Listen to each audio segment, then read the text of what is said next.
Hello all, welcome back to Learning Partner. If you are new, please do subscribe.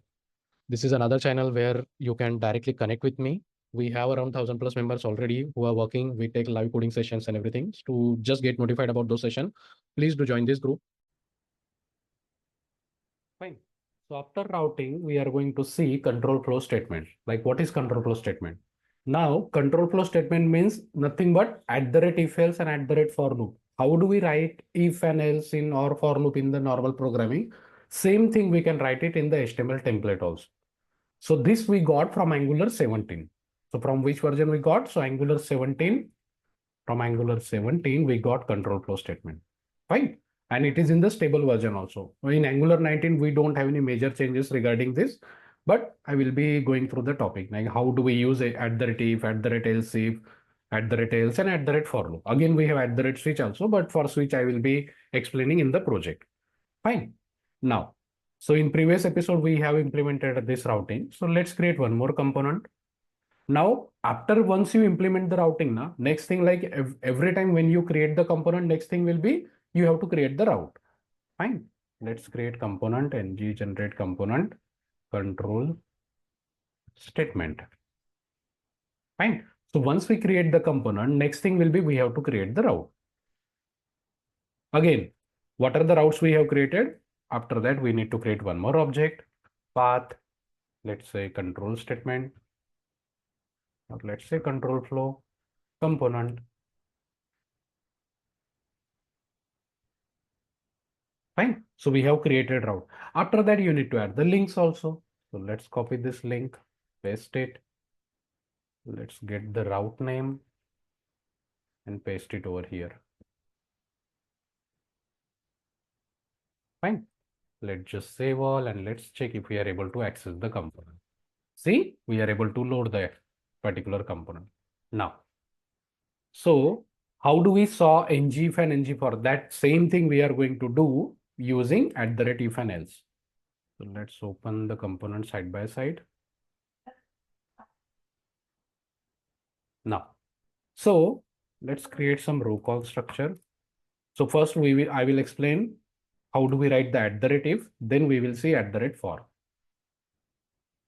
pg-success.p3. Now inside this, I will say div1. After that, let's copy paste. Here we will have div2 primary. And just like this, I will create one more row. There we will have the buttons. Let me quickly create. Show. And one more button I will be needing for the hide. So whatever, if you have seen my previous video, like what scenarios we have done by using ngif, same scenarios we are going to do by using @if. Here we are going to take, yeah, let's complete this first. So if you see the UI, what do we have? We have buttons. Let me just add some spacing. So we have this div1 and we have two buttons, show and hide. So what I need to do, once I click on this show, I need to show this div. If I click on the hide, I need to hide it. So for that, what we will do, we will create a variable div1 visible colon boolean. By default, I'm assigning false value. Fine. Now, so this variable is there, which is having boolean value. Now, if I have to hide and show, so over here, I can write @if. So you cannot directly write if, you need to use symbol, round bracket. If this variable is true, so this dot, sorry, directly variable equal to true. If this condition gets true, then whatever the code inside this curly bracket will execute. This is nothing but your @if else. If this condition gets true, the code inside, whatever the HTML code we have into over here, this will execute. Fine. Let's just check. Currently, the variable value is false. So this condition will be false. So our div won't be visible. See, the div is not visible. If I change this to true, then my div will be visible. See, got it? So if this condition gets true, this code will execute so that we will be able to see the div. Means it will render the div. Otherwise, it will not render that particular div. Fine. Now we just need to change this variable value on this button click. So let's right click event. hide show div1. Let's pass true over here, and same function I will call on the second button, but I will pass false value over here. Fine. Let's create this function. We are going to get the parameter is show, data type will be boolean.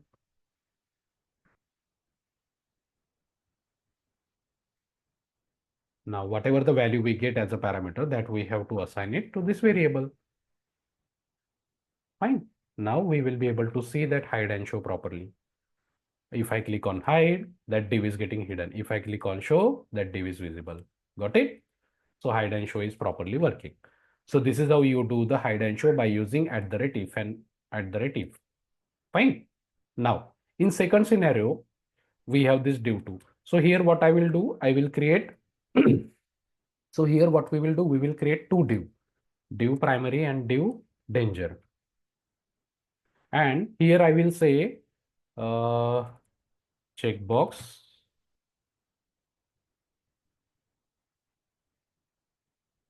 is checked.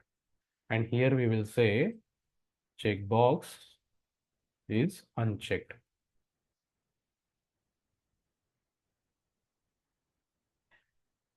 Fine. Let me just show you this also. Currently, you can see we have two divs. In one div, I have the text like checkbox checks, and another div, I have checkbox unchecked. Now, what I am going to do is here we are going to have a checkbox.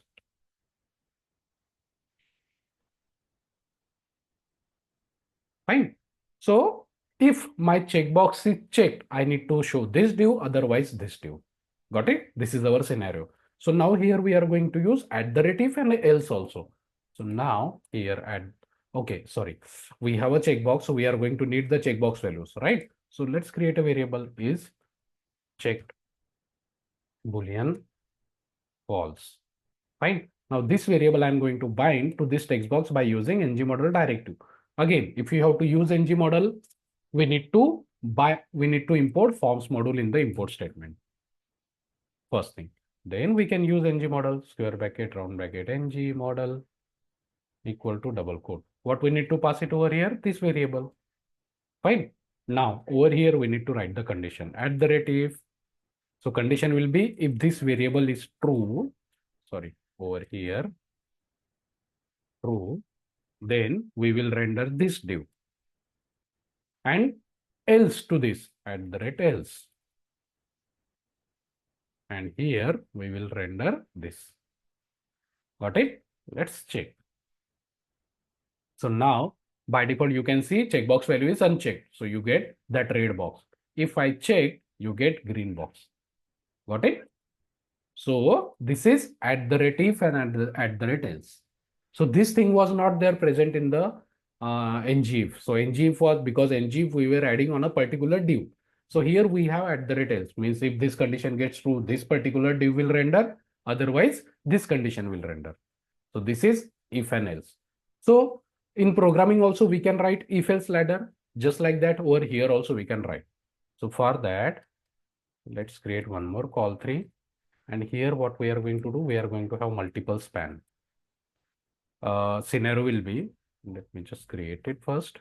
Input type, text box. And here we will create a variable day name.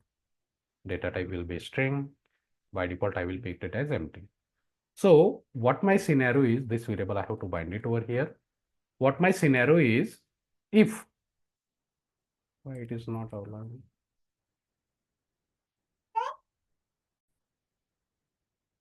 So for this text box, we are going to have max length as 3. Let's add max length also.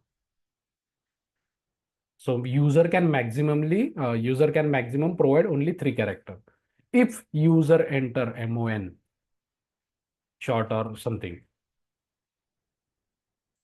If user enter month, so I have to print full day name, means Monday. If user enter TUE, so I have to print Tuesday. This is my scenario. Fine.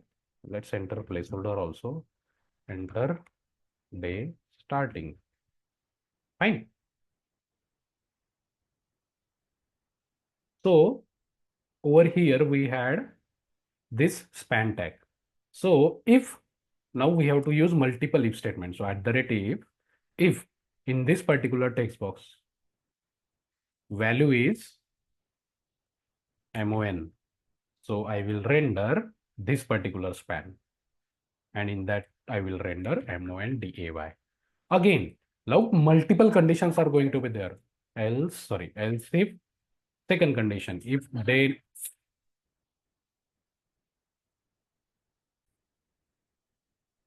here I need to compare it with, let's say TUE, and here we will have one more span. Here we will say Tuesday. Again, just like that, we have to add all the changes. TUE, after that, we will have Wednesday. Here we will print Wednesday. Got it? And finally, now I'm not going to write the remaining thing, but you can assume. And finally, we can have an else block. And here we will have the span, means if user doesn't enter the required value, so we will say enter proper day name. Let's save and check now. So currently we don't have any value. So you can see last else statement got executed. If I pass M, so you can see Monday we got, if I pass TU, Tuesday, WE, got it? So this is how you write the multiple at the rate if else statement. If else ladder, you can write it like this. This is just for a scenario I have taken, but in normal project, we might have a different scenario. So if you have a scenario where multiple if statement you need to write, so you can use like this. Fine. Now, this is about at the rate if statement. Now we can use the for loop also. So let's create city list variable, colon string, array, square bracket. Let's store some string values. Mumbai, city name I'm adding.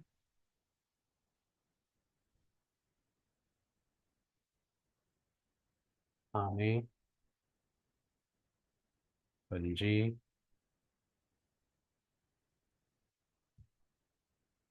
Hyderabad. Fine. So we have created array of string. Now let's say I want to display this data in my drop down. So what I will do is call 3. I will create a select, and inside that option we have to repeat. So we can use at the rate for directly like this. Just like the for loop we used to write in programming, just like that we can write it over here. Here we need to provide our array name. And whatever the element which you want to iterate, that you will write it inside the for loop. Now here value, we don't have value. Here we will print item. Let's just save and check. So we will have the drop down, and inside that you can see options are multiple. Got it? So this is how you use the at the rate for loop. Let's create, this is array of strings. So just like this, you can create any, either span, div, label, anything, button also. Let me just quickly show you button also. At the rate for loop. And here, let's say we want to create dynamic button. So inside that, sorry, button, let's add class. And here we will print our item name. Instead of item, you can name anything also, right? So this, we can put it over here. So now you can see we got the button. So any element which you can iterate.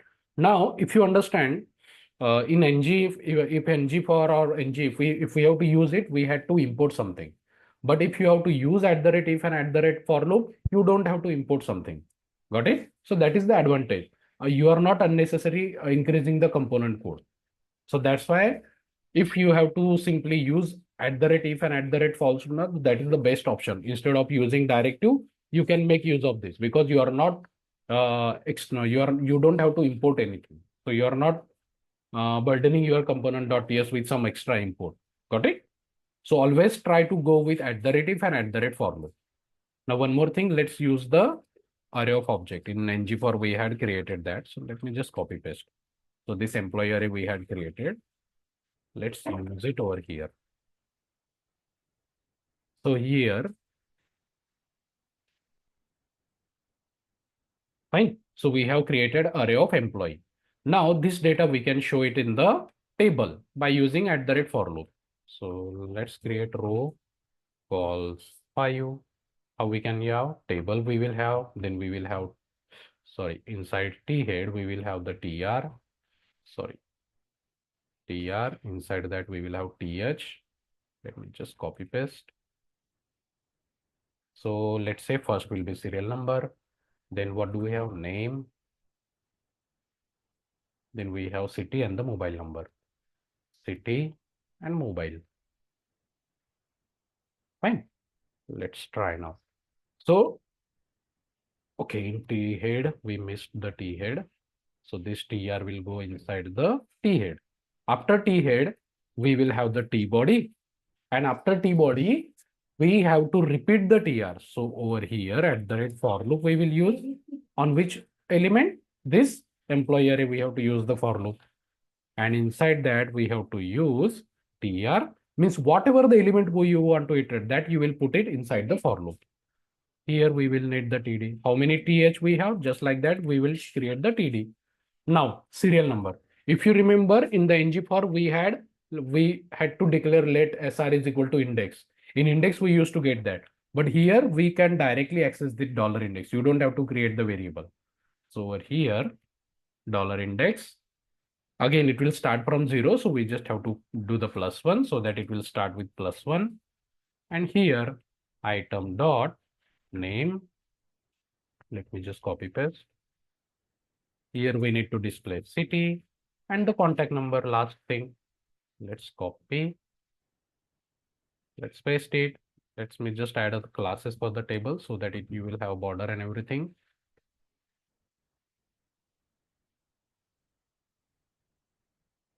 Let's just save and check. See, we got the table. Got it? So this is how you use the for loop and the if statement. Clear? So this is what control flow statement. So now in the interview, they will ask you like, shall we use ng for or we should go for for loop? So your answer should be we should go for control flow statement, because if you have to use ng if and ng for directive, we need to import it. But to use if and for, you don't have to import anything. Again, one drawback is there with if statement. If we have view child na, then you don't get the access of that. We will come to, I will explain that how we get that issue in the view child. Once we see the view child, how to create the view child, there I will again discuss that.